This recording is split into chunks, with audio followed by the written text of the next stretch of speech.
Welcome to the Resilience in Leadership podcast. I am Coach Anda Goseco. And I am Ian Santos. In each episode, we share our story and interview world-class Filipino leaders who are among the best in the world and who deserve a spotlight for all their courage and perseverance to greatness. Our goal is to recognize outstanding Filipino leaders who exemplify leadership traits worth emulating. Start a movement to enhance and elevate leadership capabilities in the country. Create a community that helps each other become better leaders.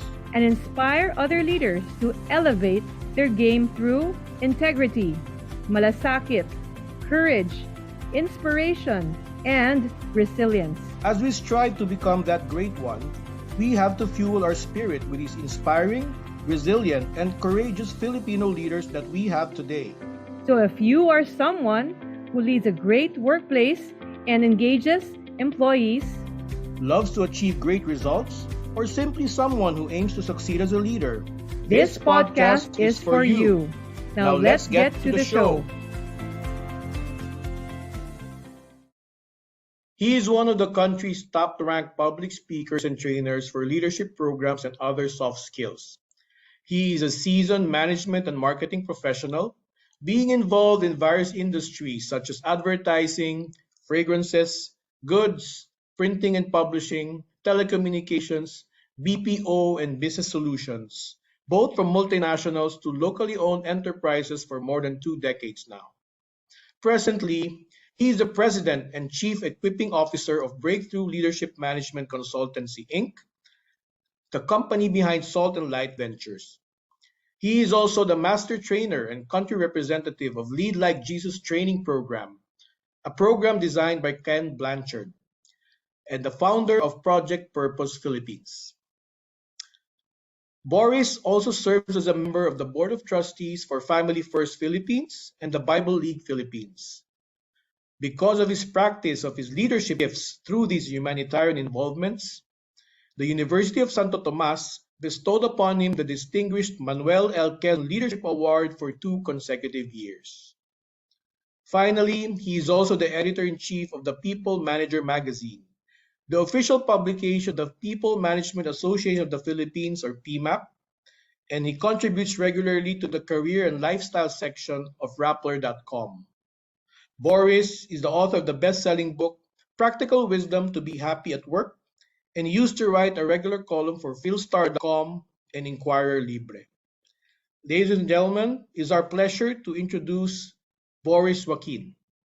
So, hi, bro, Boris. Thank you so much for your time. I know you're a super busy person. Anda and I really appreciate your sharing of your time today, and we'd really love to hear from your end about leadership. So, again, super thanks for coming to our Resilience in Leadership podcast. Oh my goodness naman, bro. Ikaw pa, malakas ka sa akin eh. And anytime, leadership, syempre, malakas si Ian sa akin eh. So how could I say no to Ian? Salamat, bro. Salamat. I hope I could return the favor someday, no? Let me go straight into it if you don't mind.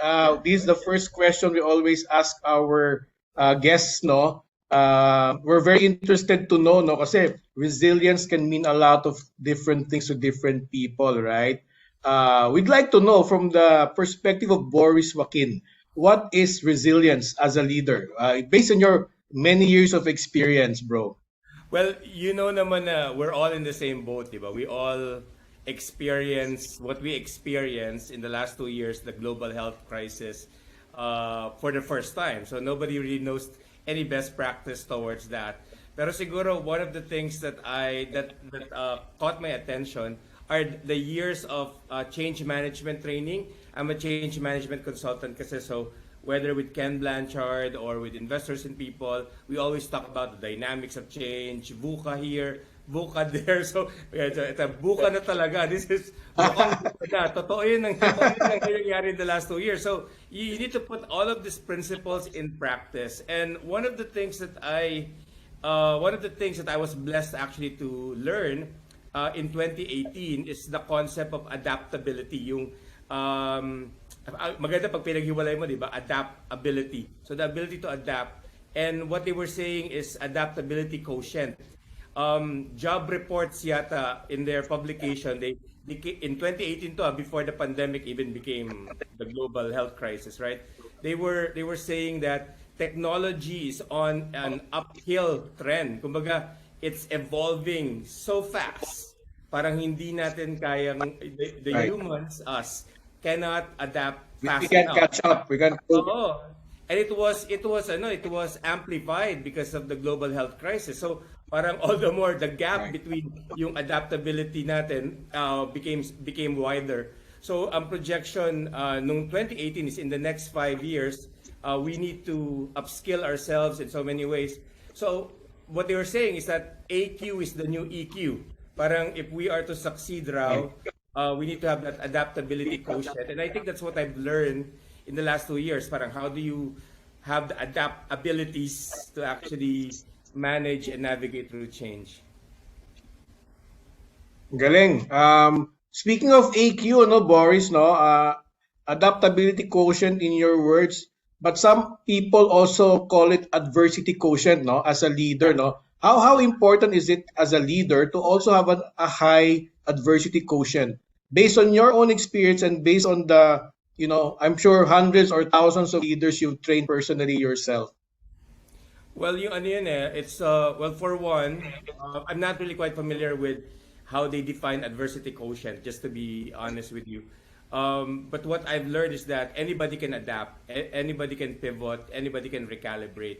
But of course, it's how we react to the changes, and it's acknowledging that, kasi we need to validate that as human beings, psychologically speaking, we actually react. And I guess however they define adversity quotient, it's our ability to acknowledge the reaction and pull back from that and respond instead. Because when you do that, parang you're acknowledging that my feelings are real, pero I need to get real, I need to get back on track. What do I need to do? What's realistic? What's feasible? What can contribute significantly? So it's managing through that current situation. It's not devalidating it. It's acknowledging that, I feel sad, I'm depressed, I'm feeling hopeless. There are a lot of things that are failing, and this is how we are experiencing it. And it's having that constant conversation about those things and brainstorming, having being open-minded about what ideas can we have, being innovative as well. So agility comes into the play. How do you now do this? How do you not procrastinate and pivot the fastest possible? Mga ganun tipo. And that's how I would, in my own case, when we describe change kasi in change management, it can really disrupt us. Parang natural yon. It can make you feel awkward. It can make you feel anxious. It can make you feel afraid, puro A yun. It could make you feel angry. So, and I think those are adversities, diba? If you can accept that and navigate through that, I think that's yun yung adaptability quotient that we describe, and it might match, I'm not sure, yung adversity quotient that you're talking about as well. Yeah, I like how you put it, no? Para acknowledging what has happened and trying to adjust and be adaptable. Parang if you think about it, yung adaptability and adversity connected siya, no? Yung mga AA na sinabi mo, and even agility, no? These are like buzzwords of the day. Pero if you really think about it, para sa interconnected, no?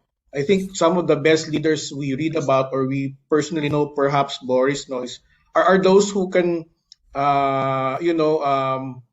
go through. Of course, first you have to go through the challenging times, the adverse situations, but are agile enough to adapt and then move on. No, I think that's a nice way to also parang marry the three A's as you said it, no. Now talking about adaptability quotient, adversity quotient, the last 2 years have been very challenging for many leaders and organizations, no. Can you share with us how you were able to navigate breakthrough leadership consultancy over these rough seas over the last 2 years, and how are you able to ensure it still thrive up to now, especially now that things are sort of turning somewhere not to the old normal but to a new normal? Maybe you can share some experience. Baka maiyak ako niyan. Medyo yung that. No problem. I have tissue here with me, so please go ahead. Don't be shy. Tayong dalawa lang naman nag-uusap. Tsaka si May. Pero you guys know that the hardest hit of the pandemic are of course yung mga medium-sized enterprises, and mine belongs to that. So we're a learning service provider, and one of our biggest product is event conferencing. So medyo yun yung put into hold, and we earn millions from that. So that was a big hit for us. And I must admit, buti na lang I was going through those change management principles about that. But I was seriously reacting. All those A's that I mentioned a while ago, I experienced that. I was angry, I was anxious, the anxiety, the anxiousness was there. And also became ambivalent for a while. Parang dumating yung point na wala ka nang pakialam, di ba? Parang binge watch na nga lang ako sa Netflix tsaka Apple TV kasi wala naman mangyayari sa buhay ko ngayon. I think a lot of people went through that as well, Boris. Including myself. Nag-gain din yata ako ng 50 pounds kasi binge watching. I also went through that, but I don't know if it's 50, baka more. No, but I can relate with what you're saying, bro. Kaya nung nag-open up yung market, sabi na face-to-face na, parang gusto ko sabihin, wait, can I reduce weight muna before I go? Hindi ako ready. But so yun, so I went through all of that. I just need to acknowledge that as well. It's like what I said a while ago. And I prayed really kasi my employees depend on me, my family of course depend on me, and there's also a lot of speaker partners who were in a way, we were planning a lot of things. So at one moment I was praying, and I think God revealed to me that we have a purpose, whether individually or corporately, and God reminded me of my purpose and the purpose for Breakthrough Leadership and Salt and Light. And our purpose is to teach and motivate. And I think being grounded lang on your purpose is a big thing. I met with my people. We structured in a way. Some were not, did not stay in terms of regular employment. But some of, ang nagandahan ako doon, a lot of them stayed on a contractual consultancy basis or per project basis. But the hook was, what's our purpose? Actually, I was really rebuked. One of our team members was the one who reminded me on that.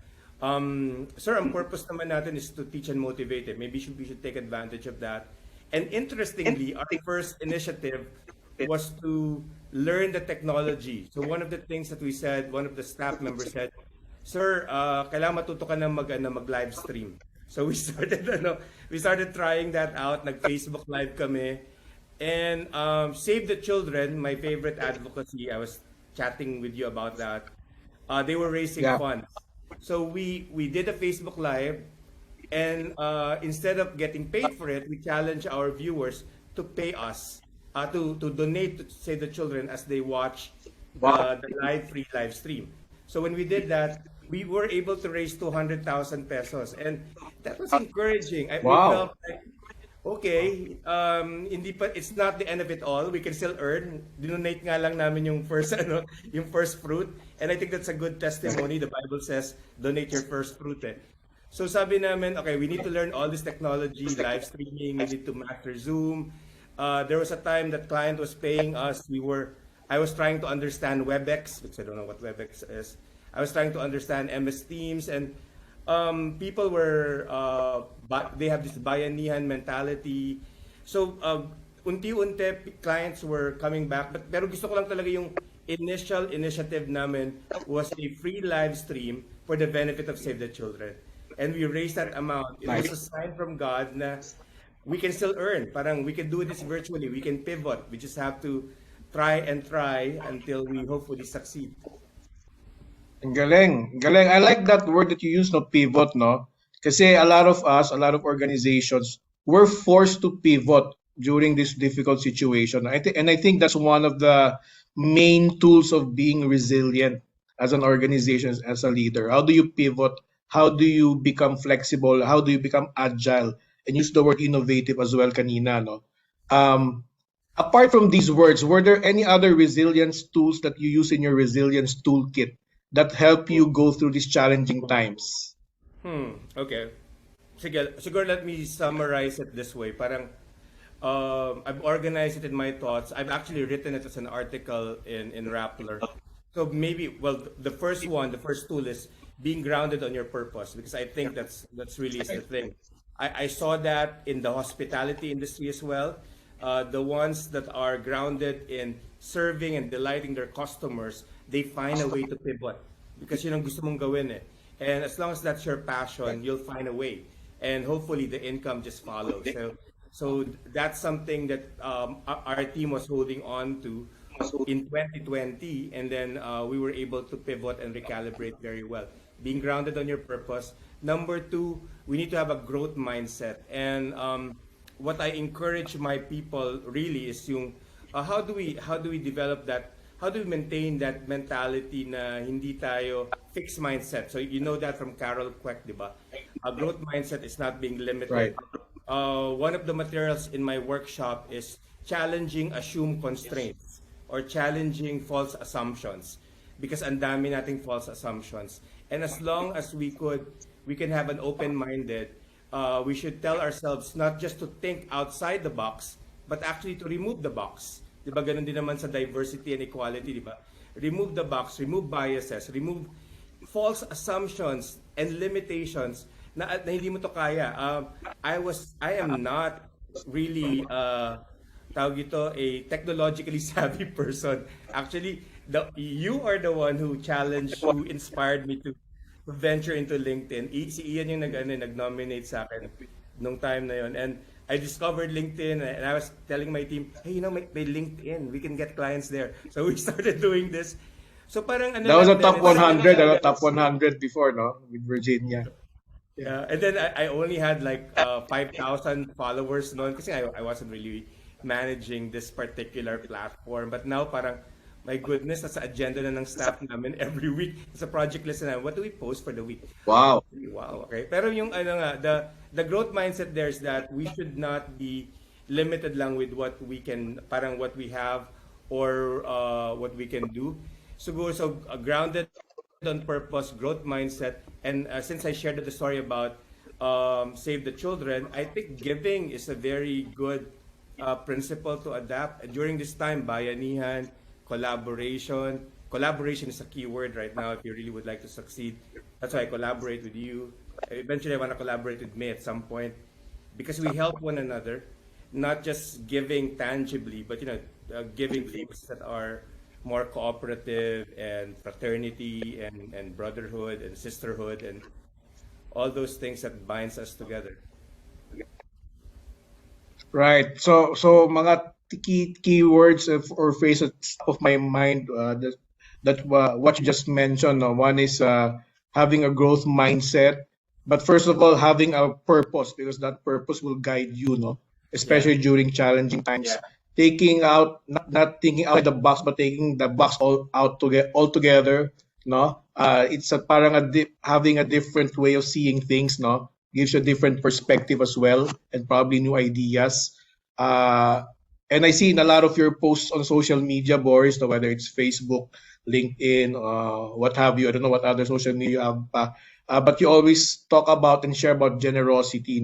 Always sharing your blessings. Having said that, which are a very good example as a leader, being a leader, not just as a CEO of Breakthrough Leadership Consultancy, you're also, I know, very busy with your advocacies like Lead Like Jesus, and you're not just for the Philippines, but I think you have a global or regional role, if I'm not mistaken. Yeah.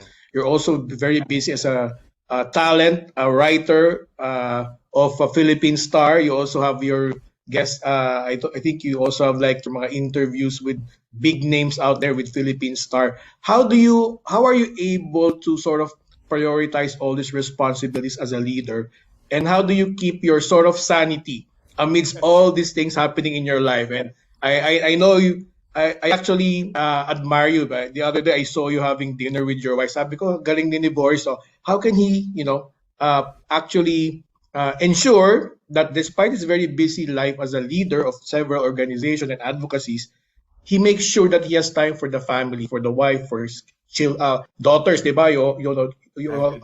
How many daughters do you have, Boris? Two. Two daughters. So can you share with our listeners How is it possible to be very busy as a leader with several hats and yet ensure that you have time for the family and for God, of course? Well, thank you for. I want to joke about it. The reason why I can have dinner with my wife the other day is that I know I stood up your gathering with the top 30 leaders on the same day. That's a good decision, right? So, yeah, I was really weighing it. Should I go there? I haven't met Louis in person. I haven't met May in person. I met you many times already, but the others, that was a good opportunity. But then my wife has been missing me for quite some time. Now it's my wife. So at the end of the day, mas matimbang siya.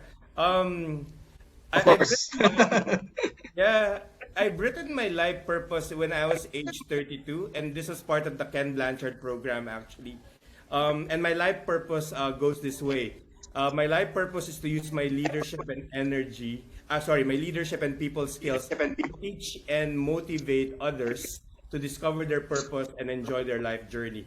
I have written that, actually, it took me 3 years to finish that. I attended a course in the US, and then I was able to finalize it. And then they said just at that time, kasi I was in marketing, bro. My background was fully in marketing, brand marketing in particular. I was shifting gears, and I didn't know how to make sense with my career then. So I came up with that life purpose. What they teach about life purpose is from there you create your life goals and then your life plan. And if you see my life plan, there are categories. And all these tools actually helped me since then, and I wish I did it earlier than 32, make decisions and make choices. So I can actually say no and yes to things that are aligned to my life purpose and intentionally turn down things that I know is not connected with it. So when I say using my leadership and people skills, so hanggang dun lang talaga. So as much as possible, I minimize the marketing, learning events, but meron pa rin pasingit-singit every now and then. Or I minimize technical learnings because it's really more about people skills. And I want to teach and motivate, so I'm really just there. So coaching is included, but I probably wouldn't do an operational role. And I want to guide people to discover their purpose and enjoy their journey. So when it comes to learning experience, that is the journey. So if I am to concentrate on that, my sphere of work should be around that area. So everything, all of those things that you mentioned, whether it's Lead Like Jesus, whether it's Philippine Star, whether it's Project Purpose or Breakthrough Leadership, they're all aligned in that purpose statement and the life plan that I've drafted 20 plus years ago. So medyo, it's all about alignment. It's being in the same page. And I've said no to a lot of things just because I know they're not aligned. And I know I'll regret it eventually. And there's also times that I pursue things because I know it's aligned. And I try my best. I'm a trying hard second-rate copycat Cherry Hill. No? It's on or off. I'm really trying hard to pursue the things that are aligned to my purpose as well.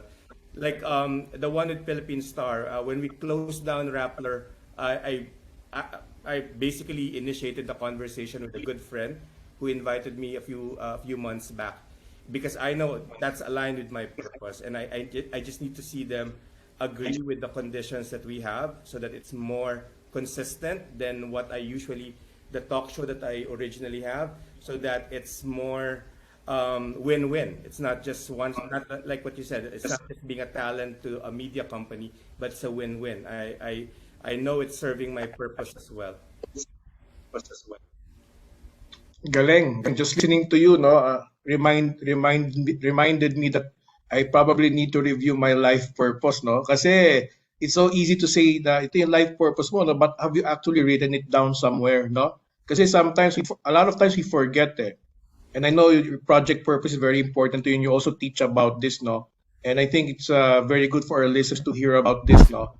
First, have your life purpose, because that will guide you on what to say yes to and what to say no to, di ba?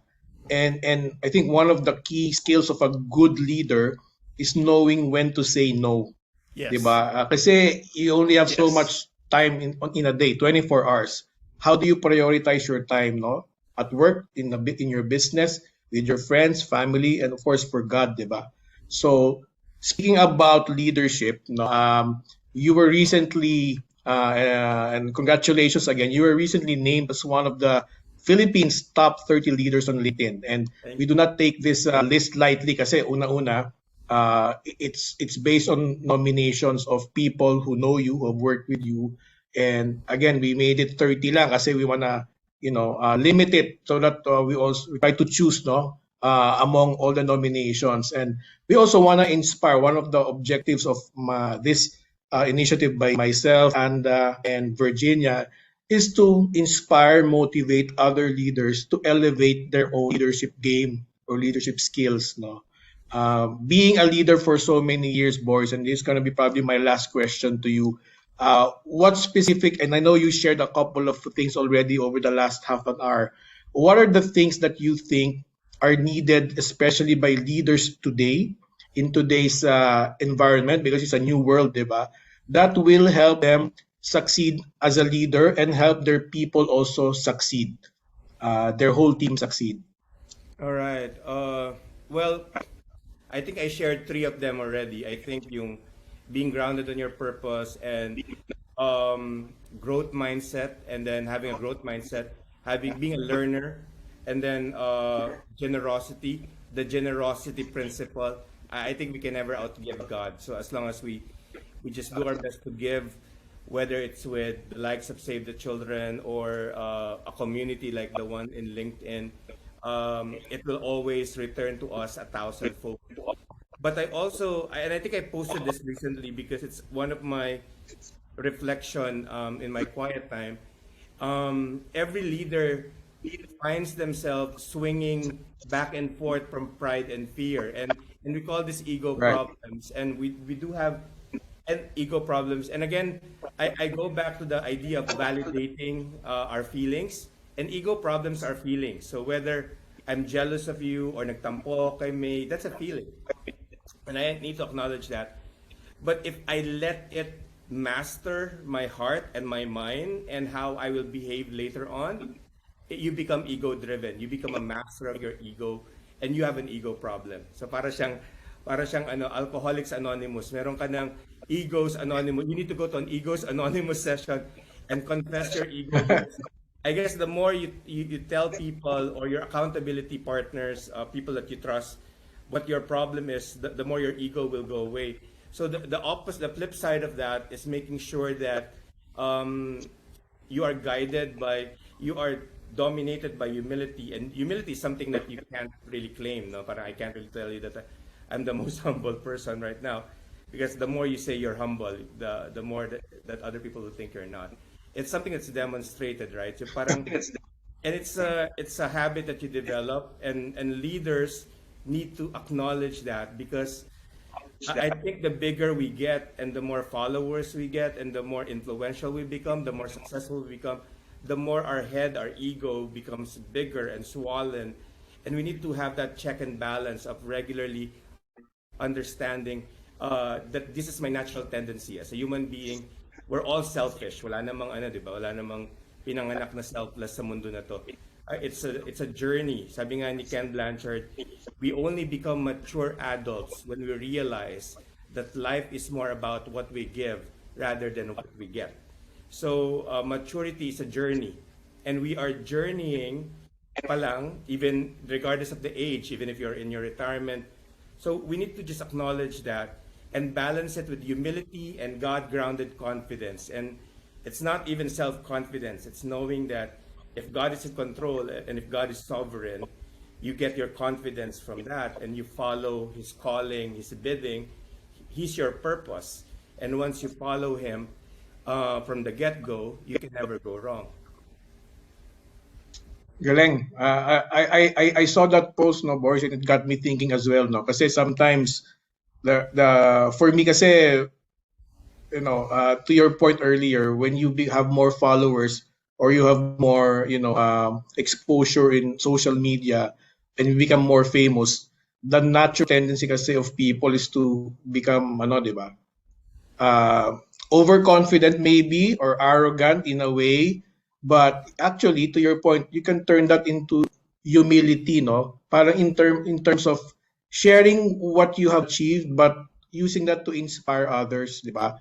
Uh, Going to a God-given confidence versus arrogant self-confidence, probably.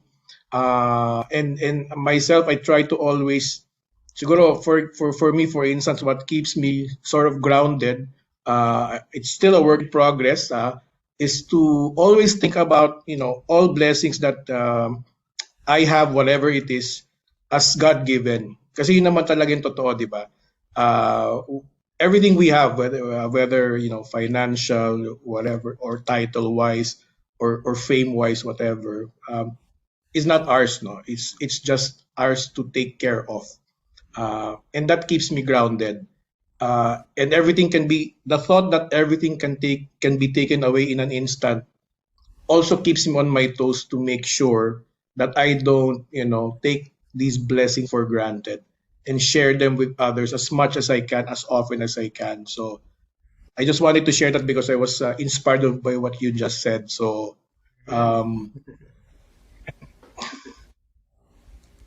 that's from my end, Boris. Any last words before we let you go? It's been a great time flies when you're having fun, as I always tell my team. But it's been really great having you on the show. Any final words for our listeners, for our viewers, because this will be also on YouTube a few weeks from now. Well, I'm a big fan and advocate of leadership, as you know, diba? And so a lot of our topics and we talked about insights on leadership. But I just want to give a tip to everybody to be learners as well. We did say that ano, diba? Parang you can't really lead unless you learn. Parang leaders learn. So and we hear that a lot. One of my tips for people who are learners right now and who should continue to stay learning, and that's your growth mindset, is and we always say this in learning and development as learning service providers, the gap between learning and doing is significantly greater than the gap between ignorance and knowledge. So as learning practitioners, we need to recognize that malaki yung gap talaga of when you know something and you will eventually do it. So from knowledge to behavior, that gap needs to be addressed. So whether from a personal capacity or whether you're leading your team, your corporate people, or your I don't know your people that you're mentoring and coaching, identify those gap and do whatever you can. Do your best to minimize or to address and intervene and to bridge those gap, because the more you do, the more transformation you will see in the lives of others. And I guess that's the most satisfying thing any leader can fulfill in their lifetime, to see someone grow, to see someone transcend from point A to point B. And I wish you all the best. God bless on your endeavors, and may you succeed in everything that you do. Thanks so much again, Boris. So final words from Boris. Leaders are learners, no? You can only teach what you know. You can only give what you have. So as leaders, we need to keep on learning. And that's the way we continue to thrive as leaders. Bro Boris, it's been such a pleasure having you on the show. Maraming salamat sa oras mo. I'm pretty sure a lot of listener and viewers will take a lot of positive and valuable learnings, as well as something to think about, no? When they finally listen to this podcast recording. I wish you and your family the best, well, and continued success and blessings be upon you, Bro Boris. I hope so. I hope so. God willing. Thank you, May. Again, thank you for joining us. It's just a delightful to actually see you share screen. Thank you, bro. Thank you, Ian. Thank you, Boris. Thank you so much for listening. If you want to learn more about being a resilient leader, you can book a call with me or Ian by sending a message on our LinkedIn accounts. Connect with Ian Santos and Anda Guseco on LinkedIn, and make sure to subscribe to our Resilience in Leadership podcast YouTube channel to get notified of our next episode. Remember, always stay resilient. Talk to you next time.